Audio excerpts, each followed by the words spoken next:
Kain tayo guys. Pumasya lang ako dito sa aking friend.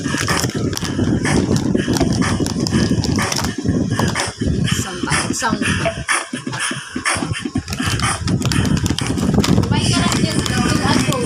yes. Makikikain lang tayo ng chichirya. Kasi yung isa pa busy. Yung mga horror. Mga tayo horror. Mga horror. Hindi na tayo makapag-video. Okay, busy ka pa eh. Oo. Sumo sa TV. Oo, para malaki. Dahil naman tayo malalabo ang ating mga mata. Busy lang. Manonood kami ng horror movie. Para hindi tayo puro drama. Horror tayo.